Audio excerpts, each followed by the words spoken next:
Biology का respiration system आज हम लोग देखेंगे। ये श्वसन तंत्र कहा जाता है। श्वसन तंत्र दो प्रकार के होते हैं, एक निश्वासन, इनहेलेशन, इंग्लिश में बोला जाएगा इनहेलेशन। इसमें हवा को अंदर लिया जाता है, इसमें हवा को अंदर लिया जाता है, यानी हवा अंदर जाता है। इसमें हवा जो अंदर जाता है, निश्वासन में हवा जो अंदर जाता है, इसमें नाइट्रोजन 78%, ऑक्सीजन, ये गलत हो गया है, 21%, ऑक्सीजन 21%, कार्बन डाइऑक्साइड 0.03%। श्वसन की दो किस्में, एक निश्वासन, दूसरा निःश्वासन। इसमें हवा को बाहर छोड़ा जाता है, निःश्वासन में हवा को बाहर छोड़ा जाता है। इसमें बाहर जो निकलता है, इसमें नाइट्रोजन 78%, ऑक्सीजन 17%, कार्बन डाइऑक्साइड 4.6%। यानी हम लोगों ने 21%, यानी मानव जंतु 21% ऑक्सीजन अंदर लेता है, तो उनमें से 17% भी उन्हें छोड़ देता है। इसका मतलब ये हुआ कि 4% ही वो प्रयोग करता है और बाकी जो कार्बन डाइऑक्साइड है, ये 0.3% अंदर गया था, लेकिन ये बाहर आ गया 4.6%, क्योंकि सांस छोड़ने का जो काम है उसमें ऑक्सीजन छोड़ा जाता है और ऑक्सीजन लिया जाता है, कार्बन डाइऑक्साइड छोड़ा जाता है।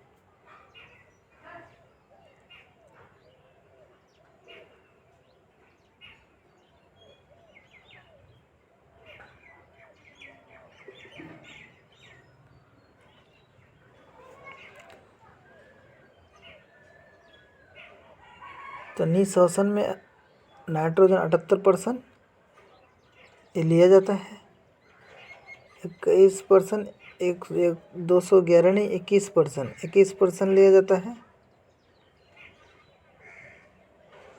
और कार्बन डाइऑक्साइड 0.3%। यानी जब निःश्वासन का जो कार्य होता है, हवा को जो अंदर लिया जाता है, इसमें अंदर क्या क्या जाता है, नाइट्रोजन 78%, ऑक्सीजन 21%, कार्बन डाइऑक्साइड 0.3%। क्या क्या जाता है और कितना कितना जाता है, ये रहा। और निःश्वासन है, निःश्वासन में हवा को बाहर छोड़ा जाता है, हवा को बाहर छोड़ा जाता है। इसमें बाहर निकलता है क्या क्या,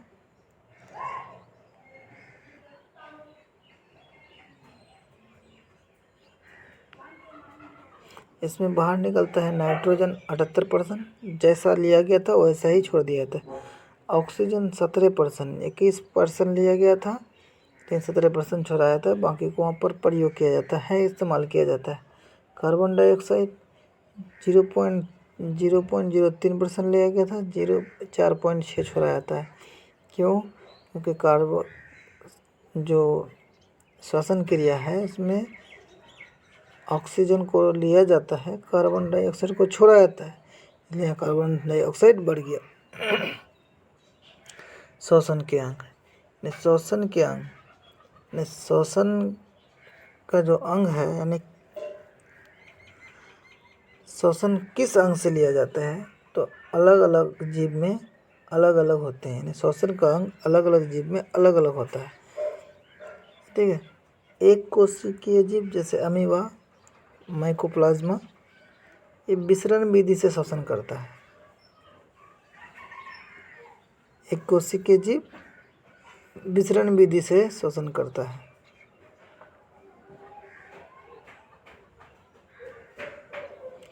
जलीय जीव गल्फरा द्वारा श्वसन करता है। कीट श्वसन नाली द्वारा श्वसन करता है। मानव का श्वसन कहाँ से होता है? मानव फेफड़ा द्वारा श्वसन करता है, यानी सांस लेता है।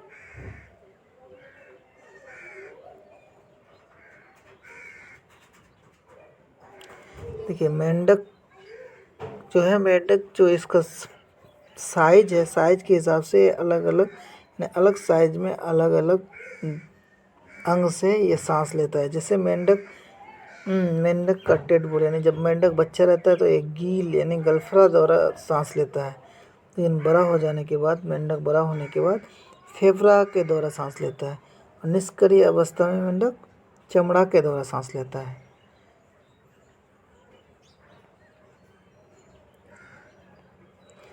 नोट, ऑक्सीजन का सिलेंडर को 4 जगह ले जाने पर इसमें गैस जो रहता है, उसमें मिला हुआ गैस रहता है। पर्वत पर ले जाने पर ऑक्सीजन और हाइड्रोजन मिला हुआ रहता है।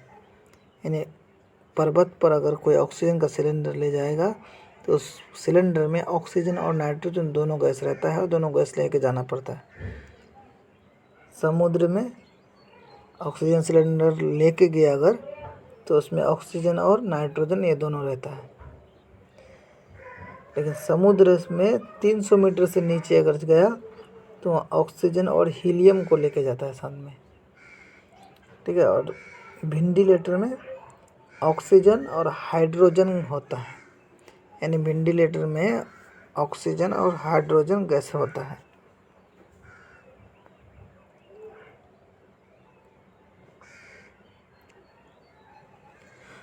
श्वसन का जो एक क्रिया है, इसे 2 भागों में बांटा गया है।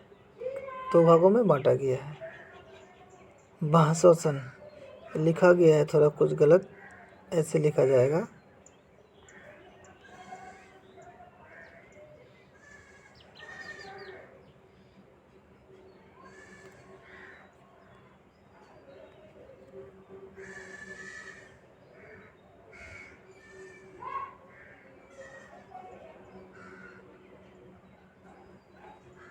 ठीक है, तो ये बाह्य श्वसन फेफड़ा में होता है। ये 2 प्रकार के होते हैं।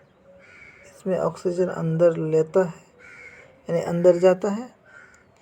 ऑक्सीजन जो गैस जो जाता है अंदर, नाइट्रोजन, ऑक्सीजन, कार्बन डाइऑक्साइड, तो इसको ऑक्सीजन को ले लिया जाता है। ऑक्सीजन को लेने का जो कार्य होगा, क्रिया होगा, उसको बाह्य श्वसन कहा जाएगा।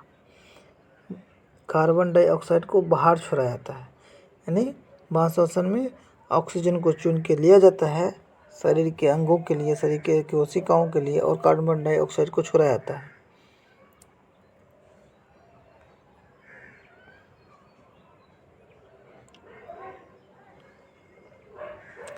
दूसरा है आंतरिक श्वसन।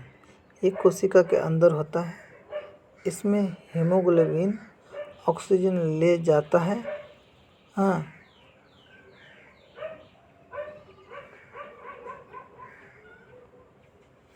आंतरिक श्वसन ये कोशिका के अंदर होता है। इसमें हीमोग्लोबिन, ये मुहम नहीं होगा, हीमोग्लोबिन ऑक्सीजन को लेके जाता है कोशिका में। हाँ, ये जो है इस आंतरिक श्वसन में हीमोग्लोबिन जो है वो ऑक्सीजन को लेके जाता है कोशिका में, ठीक है। और ये क्रिया जो उसको ऑक्सीजन को कोशिका में ले जाने का जो क्रिया होगा, इसको ऑक्सीग्लोबिन कहलाता है। ये ऑक्सीग्लोबिन कहलाता है। और कार्बन डाइऑक्साइड को ले आता है, यानी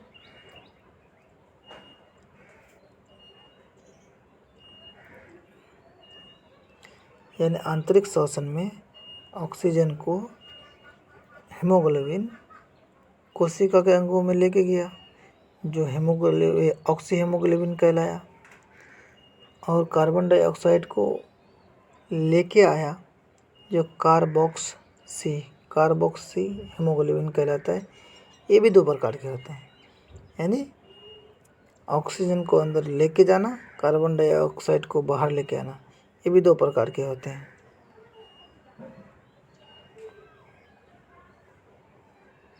दो प्रकार के होते हैं कि एक है अनऑक्सीशोषण, यह ऑक्सीजन की अनुपस्थिति में होता है, कोशिका द्रव्य में होता है।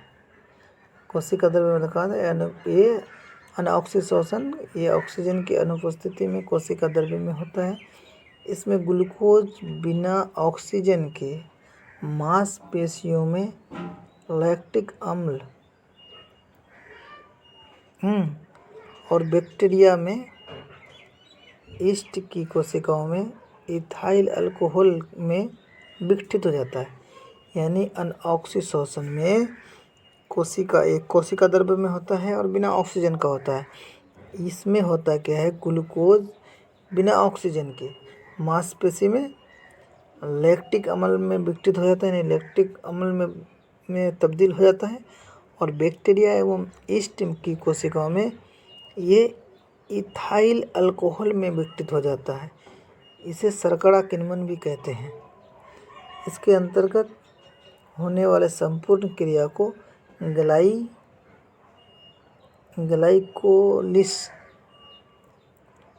ग्लाइकोलिस ये गलत हो गया है, ग्लाइकोलिस कहते हैं, ठीक कहते हैं। ये श्वसन जीवों में गहराई में पाए जाने वाले ऊतक में होता है और अंकुरित होते बीजों में होता है, फलों में थोड़े समय के लिए होता है, लेकिन ईस्ट एवं जीवाणु में ये होते रहता है। इसमें सांस नहीं लिया जाता है, अनऑक्सीशोषण में सांस नहीं लिया जाता है। इसमें ऊर्जा का निर्माण कार्य होता है, यानी ऊर्जा बनता है। इसका अध्ययन सर्वप्रथम मेयर हॉफपार्स ने किया था। खाना से आया ग्लूकोज यहाँ आता है। एक ग्लूकोज में 38 एटीपी होता है और ग्लूकोज को प्रयोग में लाने के लिए 4 एटीपी बनता है।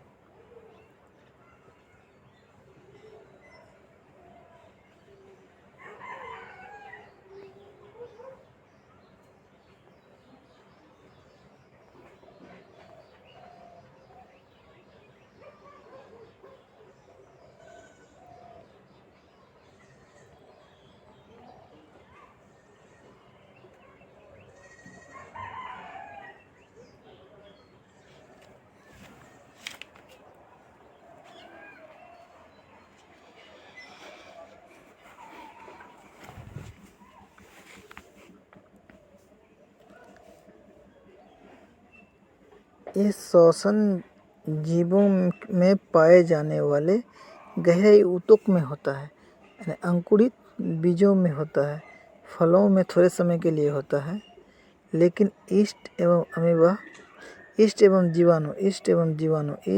जीवाणु में होता है, यानी होते रहता है।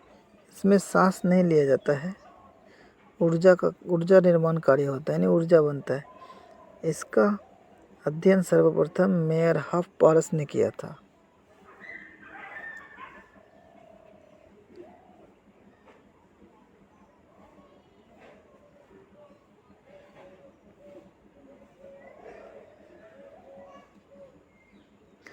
खाना से आया ग्लूकोज यहाँ आता है। एक ग्लूकोज में 38 एटीपी होता है, ठीक है। और ग्लूकोज को प्रयोग में लाने के लिए यहाँ 4 एटीपी और बनता है। एक यहाँ ग्लाइकोलाइस क्रिया में 2 एटीपी ख़त्म हो जाता है, यानी ये 38 एटीपी जो रहता है, यानी ग्लूकोज में 38 एटीपी, यानी एक ग्लूकोज में 38 एटीपी रहता है, यानी एक ग्लूकोज आता है इसमें 38 एटीपी रहता है। तो इसको पचाने के लिए यहाँ 4 एटीपी और बनता है। 4 एटीपी और जो बनता है, तो इसको पचाने के लिए, इस ग्लूकोज पचाने के लिए 2 एटीपी यहाँ का इस्तेमाल हो जाता है, प्रयोग में आ जाता है। क्या होता है, दो एटीपी प्रयोग में आ जाता है। दो एटीपी प्रयोग में आने के बाद जिसके बाद एक ग्लूकोज से 2 पाइरूविक एसिड बनता है। यानी 2 एटीपी जो ये 4 एटीपी बना, इनमें से 2 को खर्च करके ये जो एक ग्लूकोज आया था इसको पचा के 2 पाइरूविक एसिड बनाया गया। इस प्रकार ग्लूकोज प्रयोग में आ जाता है और 2 एटीपी बच जाता है। 4 बना, यहाँ पर खुद 4 एटीपी बना, 2 प्रयोग में हुआ, 2 बच गया। और ये जो 38 था, यानी एक ग्लूकोज में 38 जो था, इसको पचा के 2 पाइरूविक एसिड बनाया। ठीक है।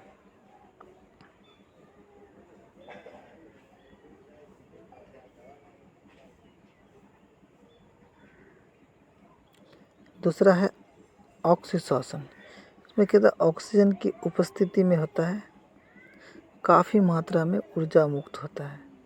ये माइटोकॉन्ड्रिया में होता है। ये माइटोकॉन्ड्रिया अनऑक्सी पूरा होने के बाद 2 पाइरूविक अम्ल माइटोकॉन्ड्रिया में आता है।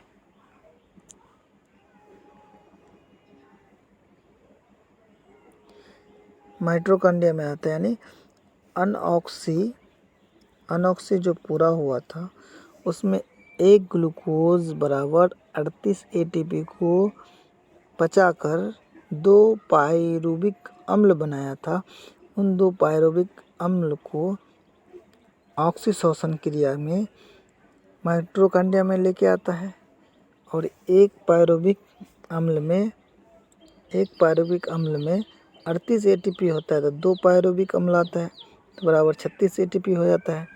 तो 36 एटीपी, 2 पाइरूविक अम्ल बराबर 36 एटीपी अनऑक्सी क्रिया के बाद वहाँ से मतलब उसका संपूर्ण जो पाचन क्रिया से वो निकलता है, उससे निकलने के बाद माइटोकॉन्ड्रिया में आ जाता है। और उधर से 2 एटीपी बचा हुआ था और 2 एटीपी बचा हुआ भी था, 2 एटीपी बचा हुआ था वो भी आ जाता है। तो मिलकर ये 38 हो जाता है। 38 एटीपी बराबर एक ग्लूकोज बनता है, यानी यहाँ आकर एक ग्लूकोज बन जाता है और ये प्रयोग योग्य हो जाता है।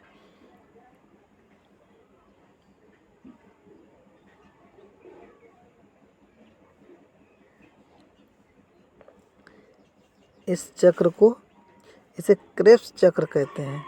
1938 में हैंस क्रेब ने इसका खोज किया था। किसने किया था? 1938 में हैंस क्रेब ने इसका खोज किया था। तो अनऑक्सीशोषण में क्या होता है कि एक ग्लूकोज को पचाकर 2 पाइरूविक एसिड बनाया जाता है। 2 पाइरूविक एसिड में एक पाइरूविक एसिड में 18 एटीपी होता है। 2 बनाता है, एक ग्लूकोज को बचाकर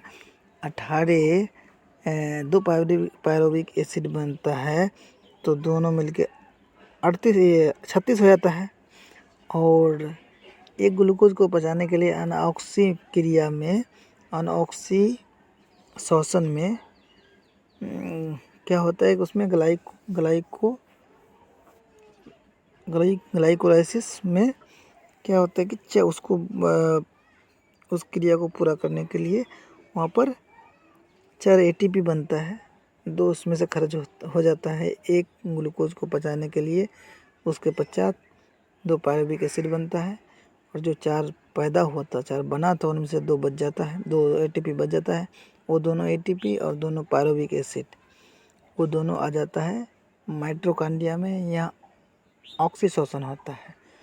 ऑक्सीशोषण के पश्चात क्या होता है, 2 पाइरूविक एसिड बराबर 36 एटीपी और 2 एटीपी बचा हुआ आया था, कुल मिलाकर 38 एटीपी हो जाता है। और 38 एटीपी बराबर एक ग्लूकोज बनता है, यानी एक ग्लूकोज यहाँ आके फिर बन जाता है, यानी प्रयोग योग्य हो जाता है। इस तरह से माइटोकॉन्ड्रिया के अंदर भी, कोशिका के अंदर भी ऑक्सीजन मतलब श्वसन क्रिया समाप्त हो जाता है।